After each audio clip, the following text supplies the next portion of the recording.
Ladies and gentlemen, at times real life can be more and more explosive than real life.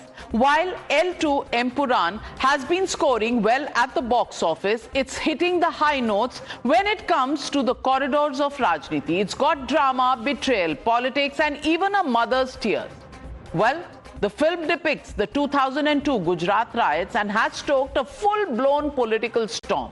The right wing is gunning for the makers of the film, accusing them of floating anti-Hindu and anti-BJP narrative. These attacks force the lead actor Mohanlal to issue an apology if the political and social themes caused any distress to anybody. Others say it was the filmmaker Prithviraj, not the actor, at fault. His mother, however, came out and defended him following the controversy. Empuraan production has now announced that the film will undergo revisions. 17 cuts and 7 scenes, including those featuring riot sequences, are likely to be cut. Meanwhile, the Pinari Vijayan government has lashed out at the BJP for creating an environment of fear and forcing the producers to censor the film. Listen in to the war of words. The producers themselves have understood and realized that there are some problems with the movie, and they have said that they are going to cut it and edit it and get it recensored. That I have publicly made my view known that I will not probably go see the movie, and I remain a big fan of Mohanlal. He's a colonel in the territorial army and have a great deal of regard and respect for him. But as far as this movie goes, my position as an individual and as the BJP Kerala party president is that I will not go see the movie. ഇതുവരെ ഇറങ്ങിയ സിനിമകളിൽ നിന്ന് വ്യത്യസ്തമാണ് cinema. ഇതിന്റെ technology വളരെ കാണേണ്ടതാണ്. ലോക സിനിമയോട് കിടപിടിക്കുന്ന ടെക്നോളജിയാണ്. ചെറുതായി പോയിരിക്കുന്നു അദ്ദേഹം എന്നുള്ളതാണ് അതുമായി ബന്ധപ്പെട്ട് സൂചിപ്പിക്കാനുള്ളത്. ചലച്ചിത്രത്തിൻ്റെ അണിയറ പ്രവർത്തകർ കാണിച്ച ആ ഒരു ധൈര്യത്തിന് മുൻപിൽ വളരെയധികം ബഹുമാനം പ്രകടിപ്പിച്ചിട്ടുള്ള ഒരു പൊതുപ്രവർത്തകനാണ് ഞാൻ. പക്ഷേ ഇവർ ഇക്കാര്യത്തിൽ സ്വീകരിച്ചിട്ടുള്ള ഒരു നിലപാട് അത് ഉയർത്തിപ്പിടിച്ചുകൊണ്ട് മുൻപോട്ട് പോകാൻ അവർ കഴിയുന്നില്ല എന്ന് പറഞ്ഞാൽ എത്രത്തോളം സംഘപരിവാർ ശക്തികൾ ഓരോ ആളുകളെയും മാനസികമായി പീഡിപ്പിക്കുന്നു അല്ലെങ്കിൽ അവരുടെ. You're watching the News Hour at 9. Debate number 2 on Times Now. Super Prime Time.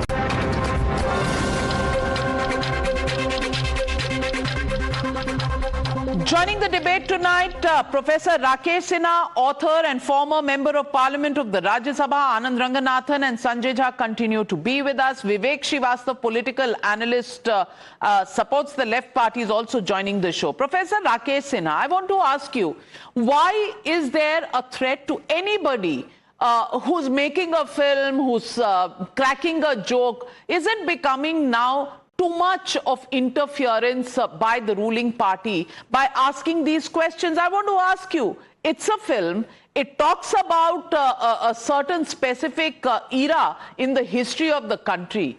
Why would the present government or party people actually try and curb the creativity of the actors, of the directors, of the story writers to actually impose their views on how a film should be made, what it should be saying, and what the narrative should be?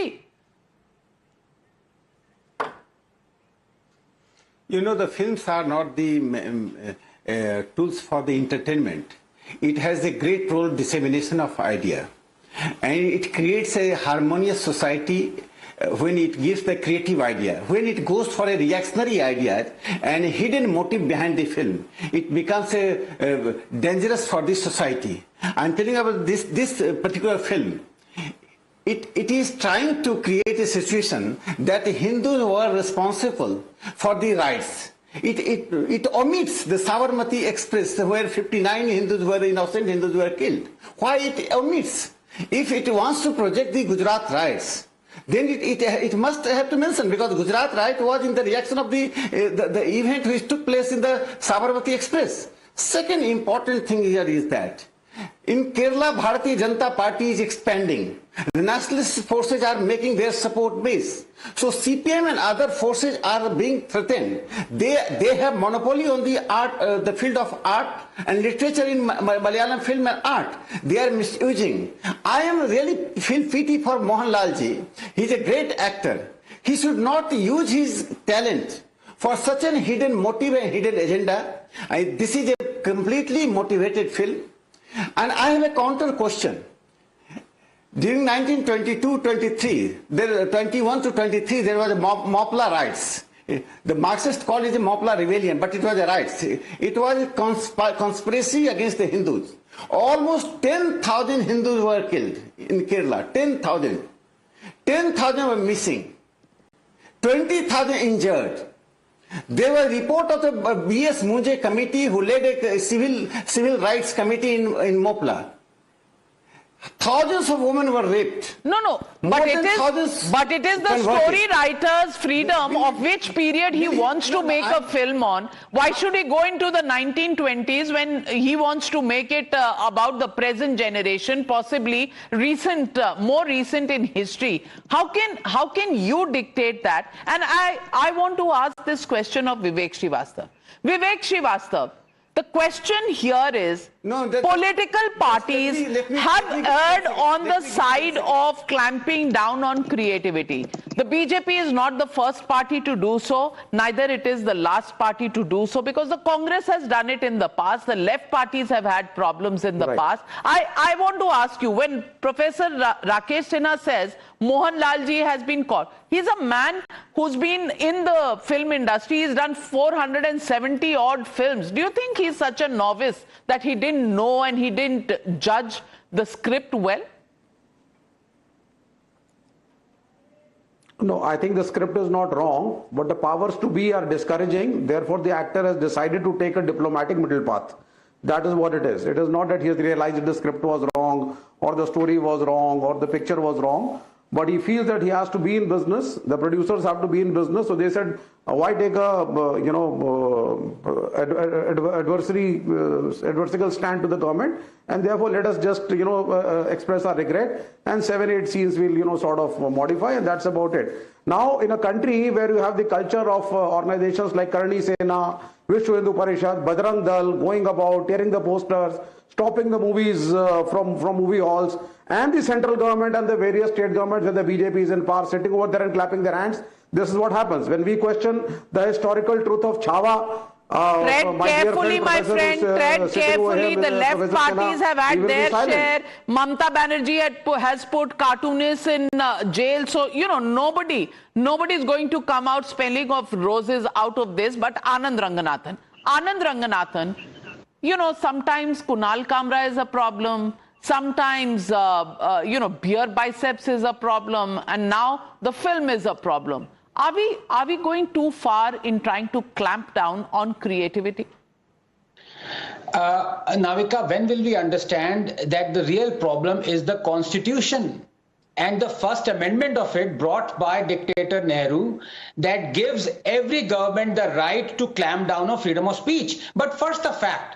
This film was obviously passed by the central government-controlled censor board, Navika. So it is wrong to say that the BJP is censoring it or clamping down on it. The BJP passed what is being called by the BJP now as propaganda.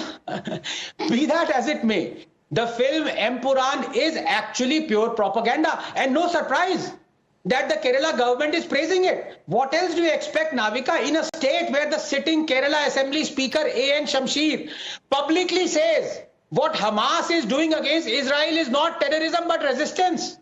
So murdering 1,400 innocent Jews in cold blood, abducting the elderly, raping women, beheading infants is resistance? Navika, these are the same people who perpetrated one of the largest organized genocide of 10,000 Dalits, the Mari Jhapi massacre, and they still call it fake and propaganda.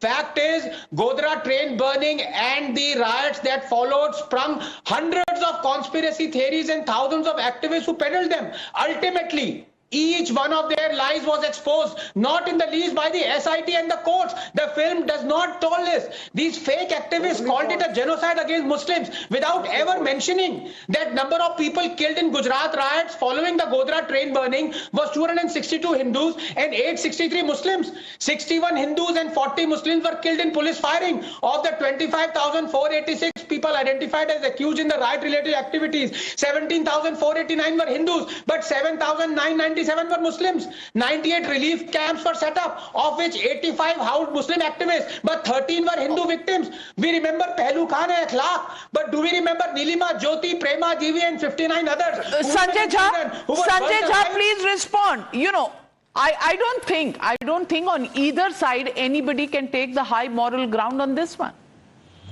Navika, just give me 1 minute, I'll answer the question.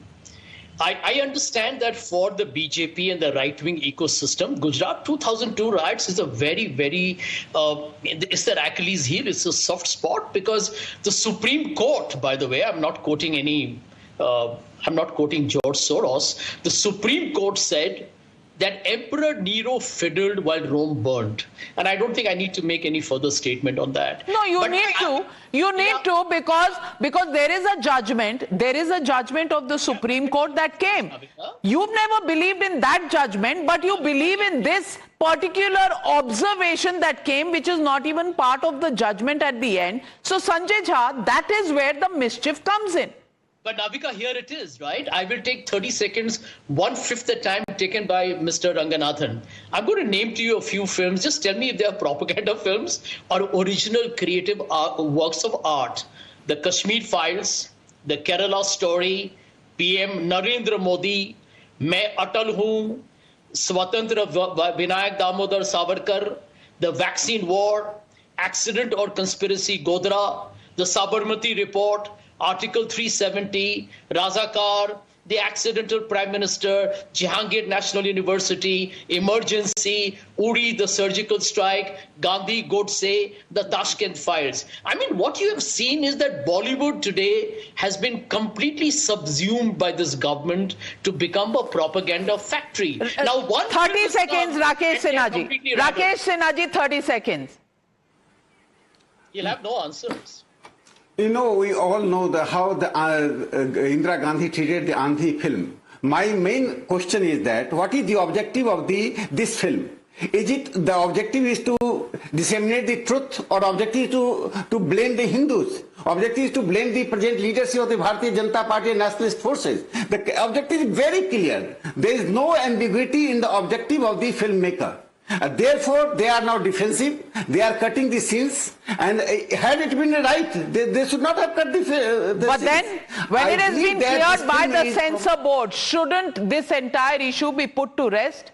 The censor board has taken a call, it has allowed the film to pass, creating such a hue and cry about it.